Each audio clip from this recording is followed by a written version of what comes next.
and nor do we know a whole lot about how the individuals experiencing those moments of awe interpret them or make sense of their impact. So building on this prior research, I decided to go directly to the source and talk to some scientists.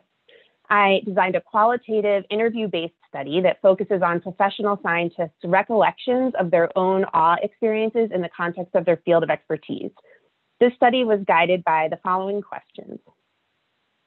First, how do scientists describe experiences of awe in the context of their work? And how do they connect these experiences to science as a discipline? And second, in what ways, if at all, do scientists see their awe experiences as impactful or transformative?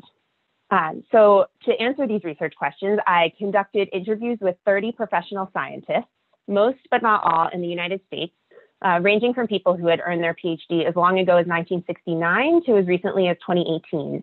And my analysis of the interview data led me to several big findings, 3 of which I'll share with you now, along with some quotes from the interviews that illustrate these findings. And I should note that all of the names you'll see here are pseudonyms. So the first key finding was that the participants in this study defined awe as having a deep association with the process of scientific discovery. So this relationship between awe and learning that has been suggested in the literature seems to ring true in their lived experiences. Their definitions and examples of awe in science were largely derived from new realizations, or what several of them referred to as aha moments. So as one participant, David, explained, awe is the feeling when you determine an undeniable truth. You learn these different things, they seem very unrelated, and then all of a sudden, everything just fits together.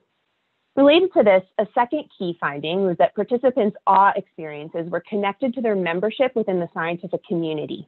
In talking about their moments of discovery, participants recognized that their work was contributing to a larger body of knowledge, even if in a very small way.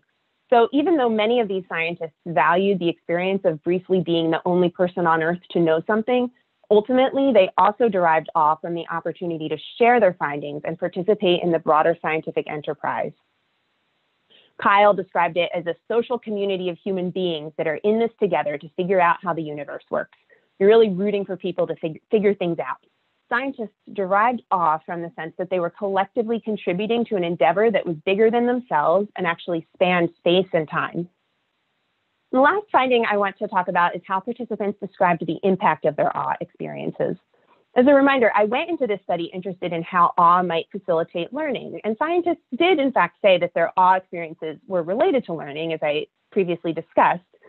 For instance, many talked about cognitive shifts in perspective, and to a lesser extent, behavioral changes that came about as a result of their awe moments. But when it came to the significant impact of these experiences, what I heard resoundingly was that the main effect was related to motivation. In other words, experiences of awe in science are one of the reasons that scientists persist in their work. It's what keeps them coming back.